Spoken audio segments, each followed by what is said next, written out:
Hi viewers, welcome to our channel. ప్రస్తుతం మనతో పాటు దాము బాలాజీ గారు సీనియర్ జర్నలిస్ట్ ఉన్నారు. వారితో ఒకసారి మాట్లాడదాం.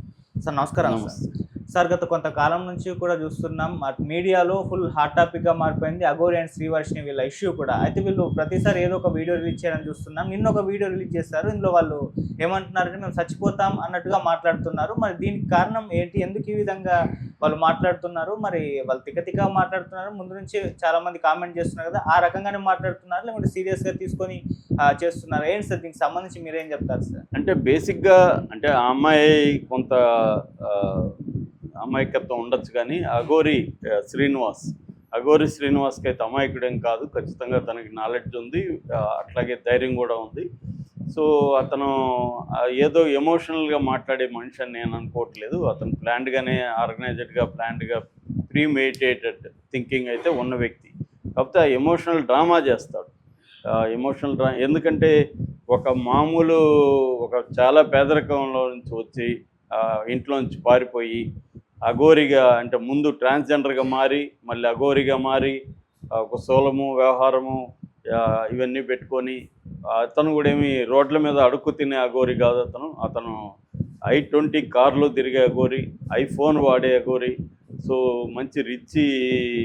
వాళ్ళు చెప్తున్నది ఏమంటే శ్రీవర్షిని వాళ్ళ ఫ్యామిలీ వాళ్ళు, ఇతను ఒక కేసు బీర్లు తాగేస్తాడు రోజు, బిర్యానీలు ఎగ్ పప్పులు ఇవన్నీ బాగా తింటాడు. అంటే ఒక లగ్జరీ లైఫ్కి అలవాటు పడిన అఘోరి. ఆ లగ్జరీ లైఫ్ని లీడ్ చేయడానికి కావాల్సిన తనకి ఫైనాన్షియల్ వ్యవహారాలను కూడా అతను ఆర్గనైజ్ చేసుకుంటున్నాడు అనేది మనకు అర్థమవుతుంది. అది ఎలాగ సంపాదిస్తున్నాడని పక్కన పెడితే. సో కాబట్టి అఘోరి నిన్న ఒక వీడియో రిలీజ్ చేశారు. అఘోరి అండ్ ఈ అమ్మాయి శ్రీవర్షిని ఇద్దరు కలిసి కారులో జాయింట్గా ఒక వీడియో రిలీజ్ చేస్తారు. ఆ వీడియోలో ప్రధానంగా మనకి నేను ముందు నుంచి చెప్తున్న అఘోరి డామినేషన్ కనబడుతుంది. ఆ అమ్మాయిని కూడా అఘోరి మ్యానిపులేట్ చేస్తున్నట్టే కనబడుతుంది. ఎందుకంటే ఆ అమ్మాయి చిన్నపిల్ల ఒకటి, అఘోరికి ఉన్నంత ఎక్స్పోజరు ప్లాను అవన్నీ కూడా ఈ అమ్మాయికి లేవు. కాబట్టి ఇతను చెప్పినట్టే ఆ అమ్మాయి కూడా వింటున్నట్టుగానే మనకు అర్థమవుతుంది. ఒక రకంగా అతని మ్యాజిక్ స్పెల్ అంటాం కదా, అటువంటి ఒక మ్యాజిక్ స్పెల్ దీంట్లో ఈ అమ్మాయి ఉంది. అతను ఏం చెప్తే అది వినే పరిస్థితిలోనే ఉంది ప్రజెంట్. అయితే అది నెక్స్ట్ రివర్స్ అవ్వచ్చు, అయ్యే అవకాశాలు కూడా లేకపోలేదు. అయితే ఇప్పుడు వీళ్ళిద్దరు కలిసి ఫస్ట్ ఏం చెప్పారు అంటే, ప్రధానంగా అఘోరిని చెప్పాడు. ఈ అమ్మాయి ఏదో 1-2 యాడ్ చేసింది. సో ఏం చెప్పారంటే, మమ్మల్ని మీరు వేధిస్తున్నారని ప్రధానంగా మీడియాని నిందించారు. మమ్మల్ని మీరు వేధిస్తున్నారు, మాకు యాంటీగా మీరు వీడియోలు పెడుతున్నారు, అమ్మాయి శ్రీవర్షిని బలిస్తారని అంటున్నారు అనేది. మీరు ఇలాగాని మాకు యాంటీగా థంబ్నెయిల్స్ పెట్టి వేధిస్తే మేము చచ్చిపోతాం. సో మేము చచ్చిపోయి ఆ వీడియో కూడా మేము నీకు పెడతాను, కారు కూడా కాలిపోతుంది, కారులో మేము కాలిపోతాము, పెట్రోల్ రెడీగా ఉంది, సో మేము చచ్చిపోతాము, ఇది 2 రోజుల్లో చచ్చిపోవచ్చు లేదా వారంలో చచ్చిపోవచ్చు అనేది అతను ప్రధానంగా చెప్తున్నాడు. రెండవది, మేము ఇంకా తెలుగు రాష్ట్రాలకి రాము, ఉత్తరాఖండ్ వెళ్ళిపోతున్నాం, కేదార్నాథ్లో ఉంటాం, ఇక్కడే సెటిల్ అవుతాం, ఇక్కడే మేము బతుకుతాము, మేము తెలుగు రాష్ట్రాలకి రాము, మీకు కావాల్సింది అదే కదా, కాబట్టి మీరు మమ్మల్ని ఇద్దరిని వదిలేసేయండి, మా ఇద్దరి మీద వీడియోలు చేయకండి అనేది రెండవ పాయింట్.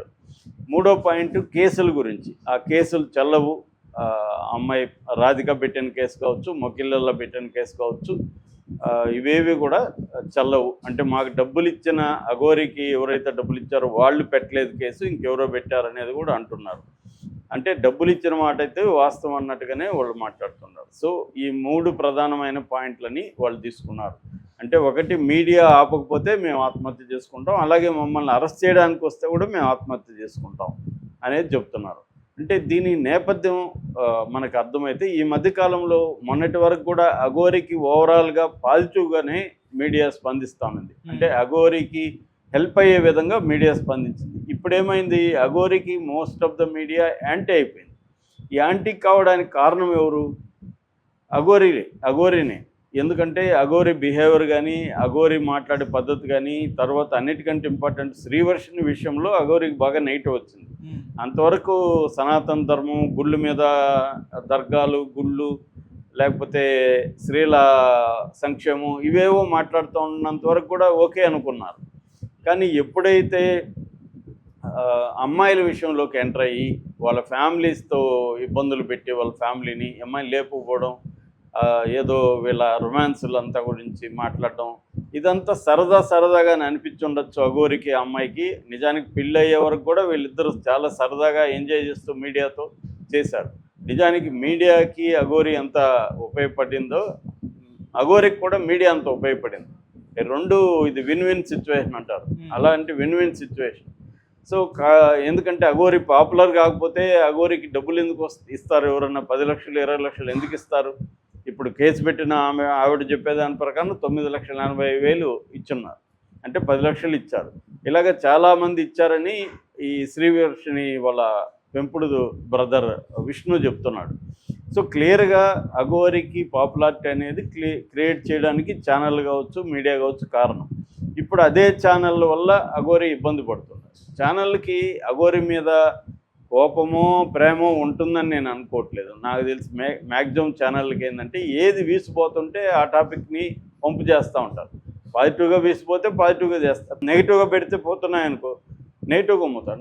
నిన్న ఒక పెద్ద ఛానల్ని అడిగా, ఏం సార్ మీకు ఏమన్నా అఘోరి మీద కోపం ఉందా, ఎందుకు మీరు ఇట్లా నెగిటివ్గా పెడుతున్నారంటే, మాకెందుకు ఉంటుంది సార్ కోపం, ఏది వ్యూస్ వస్తే అవి పెడతాం మేమని ఆయన చెప్పాడు. సో క్లియర్గా ఏంటంటే కొన్ని పెద్ద యూట్యూబ్ ఛానళ్ళు అఘోరికి యాంటీగా మొన్నటి నుంచి థంబ్నెయిల్స్ పెట్టి చేస్తున్నాయి. ఇది వాళ్ళకి ఇబ్బందికరంగా ఉండొచ్చు. రెండవది అరెస్ట్ నుంచి తప్పించుకోవడానికి కూడా ఈ ఒక థ్రెట్ని చేస్తున్నారు.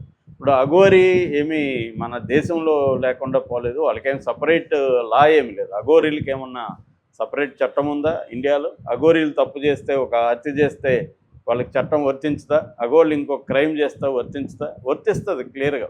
అఘోరీలైనా ఎవరైనా ఈ దేశంలో పౌరులే, వాళ్ళకు కూడా ఆధార్ కార్డులు ఉండాల్సిందే, వాళ్ళు కూడా లాకు చట్టానికి నిబద్ధులై ఉండాల్సిందే. కాబట్టి ఈ అఘోరి అరెస్టులు కేసులు పెట్టారు, కేసులను ఎదుర్కోవాలి. ఎదుర్కోకుండా నన్ను అరెస్ట్ చేయడానికి వస్తే నేను ఆత్మహత్య చేసుకుంటా అంటే అది కూడా ఇంకొక కేసు అవుతుంది. ఆత్మహత్య చేసుకోవడం అనే బెదిరిస్తున్నారు అనేది కూడా కేసు అవుతుంది. రెండవది ఇతను ఆత్మహత్య చేసుకోకుండా అమ్మాయిని కూడా ఆత్మహత్య చేసుకుంటాను పురికొలుపుతున్నాడు, అది కూడా ఇంకొక కేసు అవుతుంది. కాబట్టి అఘోరి ఏం చేయాలి? మామూలుగా మీడియాతో ఖచ్చితంగా ఇబ్బందులే. చాలామంది ఇప్పుడు ఒక వార్త అంటే దాని ఏమంటారు, ఒక పోస్ట్ వైరల్ అవుతుంది. అదేంటంటే మీడియా ఎట్లా మనుషులతో ఆడుకుంటుంది, బరిలెక్క కావచ్చు, ఆమె కుమార్ ఆంటీ కావచ్చు, తర్వాత మొన్న పికిల్స్ అమ్మాయి కావచ్చు, ఎవరు వేణుస్వామి కావచ్చు, ఇలా ఒక్కొక్కరి జీవితాలతో మీడియా ఆడుకొని వాళ్ళని ఎక్కడికో ఆకాశానికి తీసుకువెళ్ళి మళ్ళీ కిందకు పడేస్తుంది మీడియా అనేది. ఆకాశానికి మీడియా తీసుకుపోవాలనే ప్లాన్ మీడియాకి ఏముండదు, కింద పడేయాలని కూడా మీడియాకి ఏముండదు. మీడియాకి ఉండేదంతా ఏంటి, ఏది సెన్సేషన్ ఉంటే దాన్ని తీసుకొని జనం ఏది చూస్తుంటే దాన్ని ఎక్కువ రోజులు చేస్తారు. జనం చూడడం మానేస్తారు అనుకో, దాన్ని ఆపేస్తారు. ఇప్పుడు ఆయన జానీ మాస్టర్తో ఒకప్పుడు జనం చూశారు, కుమ్మారు, మళ్ళీ ఏమైంది, ఆపేశారు. ఎందుకు ఆపేశారు? వాళ్ళకి ఏమన్నా జానీ మాస్టర్ మీద మధ్యలో ఏమన్నా ప్రేమ వచ్చిందా? ఏమి లేదు. లావణ్య రాజస్థాన్ కొద్ది రోజులు నడిచింది, మళ్ళీ అది తగ్గిపోయింది, మళ్ళీ మొన్న రావాలని అది వచ్చింది. ఎందుకు మొన్న వచ్చింది? మీడియా క్రియేషన్ కాదు కదా, అది వాళ్ళ గొడవే కదా. అట్లాగే ఈ అఘోరి కూడా సైలెంట్గా ఉంటే మీడియా సైలెంట్గా ఉంటుంది. సైలెంట్గా ఉండట్లేదు కదా అఘోరి. ఇప్పుడు అంతకుముందు ఈ అమ్మాయిని లేవ తీసుకుపోయే ముందు వరకు కూడా సైలెంట్ అయిపోయింది మీడియా. అఘోరి మీద వీడియోలు చేయడం ఆగిపోయింది. మళ్ళీ ఎవరు మీడియాలోకి వచ్చింది? అఘోరినే కదా. సో అఘోరి సైలెంట్గా ఉండి ఈ అమ్మాయి సైలెంట్గా ఉండిపోతే ఇది లేదు. ఇప్పుడు వాళ్ళు పెళ్లి జరిగినట్టు మీడియాకి ఎవరు చెప్పారు? అఘోరినే కదా చెప్పింది. అఘోరి వీడియో తీస్తేనే కదా మనకు తెలిసింది. సైలెంట్గా పెళ్లి చేసుకొని ఉంటే ఈ గొడవ లేదు కదా. సో ఇక్కడ ఏమంటే నీకు నచ్చినట్టే మీడియా బిహేవ్ చేయాలంటే కుదరదు. నీకు పబ్లిసిటీ కావాలనుకున్నప్పుడు ఈ మీడియాకి ఉండే ఒక చట్టం అంటారు, ఫ్రేమ్వర్క్ని అర్థం చేసుకోకుండా మీడియా నేను అనుకున్నట్టే ఉండాలి అంటే కుదరదు. బరిలెక్క ఇలాగే శాపాలు పెట్టింది మీడియా మీద, నన్ను వదిలేండి అని ఏడ్చింది. ఏమి ఏడవాల్సిన పనిలే, ఏమి శాపాలు పెట్టాల్సిన పనిలే. గమ్మని సైలెంట్గా ఉంటే వాళ్ళు కొద్ది రోజులు మీడియా వదిలేస్తుంది ఆటోమేటిక్గా. ఎందుకంటే వ్యూస్ రావు కాబట్టి మీడియా వదిలేస్తుంది. నువ్వు శాపనార్థాలు పెట్టినా మీడియా వదులుతావు, నీ వ్యూస్ పోతే దాని మీద కూడా పెడుతుంది. నేను చచ్చిపోతానన్నా నీ వ్యూస్ పోతే మీడియా వదలదు. కాబట్టి మీడియాని అర్థం చేసుకోవాలి. ఏంటంటే మీడియాకి వ్యూస్ ఇంపార్టెంట్. నువ్వు నీ టాపిక్ జనాలు చూస్తుంటే మీడియా పెడుతుంది, జనాలు చూడలేదంటే మీడియా వదిలేస్తుంది. This is so simple. So అందుకని అఘోరి కానీ ఆ అమ్మాయికి శ్రీవర్షన్ కానీ మీడియా వల్ల మేము బాధపడుతున్నాం అనుకుంటే వాళ్ళు చేయాల్సింది ఏంటంటే సైలెంట్గా ఉండడం. రెండోది చూడకండి, మీరు తమ్మునేల్సి ఇవన్నీ ఎందుకు చూస్తారు, కామెంట్లు ఎందుకు చూస్తారు, సైలెంట్గా ఉండండి, మీ పని మీరు చూసుకోండి. మీ గోల్ ఏంటి, మీరు హ్యాపీగా మీ ఇద్దరం బతకాలనేది కదా మీ గోల్. ఆ గోల్లో ఉండండి, ఎందుకు ఈ మీడియాతో ఏం పని మీకు. సో ఇది చేయకుండా, అంటే ఇక్కడ ఏంటంటే ఇది అఘోరికి తెలియక కాదు, అఘోరికి మీడియా గురించి నేను చెప్పిన విషయాలన్నీ మన అఘోరి శ్రీనివాస్కి బ్రహ్మాండంగా తెలుసు. ఈ మధ్యకాలంలో నేను చూసిన వాళ్ళల్లో మీడియాని బాగా డీల్ చేసిన వాళ్ళల్లో అఘోరి శ్రీనివాస్ నెంబర్ 1. అఘోరి శ్రీనివాస్కి అంత క్లారిటీ ఉంది. అయినా ఎందుకు చేస్తున్నా అంటే బేసిక్గా మీడియా మీద కాదు కోపం, అరెస్టులు ఎక్కడ చేస్తారనే భయంతో ఈ బెదిరింపులకు దిగాడు. అంటే ఎందుకంటే 2 పోలీస్ స్టేషన్లో సీరియస్ కేసులు ఉన్నాయి, పోలీసులు రెడీ అవుతున్నారని చెప్తున్నారు అరెస్ట్ చేయడానికి, ఉత్తరాఖండ్కి వెళ్ళి తీసుకురావడాలు కేదార్నాథ్ నుంచి అని. అందుకని మీరు కానీ వస్తే మేము ఇద్దరం ఆత్మహత్య చేసుకుంటాం అనే ఒక బెదిరింపు అనేది అఘోరి శ్రీనివాస్ చేస్తున్నాడు.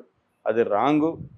ఫేస్ చేయాలి. ఫేస్ చేయకపోతే నువ్వు చచ్చిపోతానన్నా భయపడి వదిలేని అవసరం పోలీసులకి లేదు. సో కాబట్టి అఘోరి శ్రీనివాస్ ఏం చేయాలంటే కేసులను అయితే ఫేస్ చేయాలి, అట్లాగే మీడియాకు దూరంగా ఉండాలి. వద్దనుకున్నప్పుడు మీడియాకు దూరంగా ఉంటే కొద్ది రోజులు మీడియా హడావిడి చేసి సైలెంట్ అయిపోతుంది. నీ వ్యూస్ చూడకపోతే జనం కూడా ఎందుకు చూస్తారు, ఏదో ఒక డ్రామా మసాలా ఉంటే జనం చూస్తారు, లేకపోతే జనం కూడా చూడరు. ఆ మసాలా డ్రామా ఎవరు ఇస్తున్నారు, అతనే ఇస్తున్నాడు. సో లేని డ్రామాని లేని మసాలాని మీడియా క్రియేట్ చేయదు, ఉన్నదాన్ని పెంచుతుంది, దాన్ని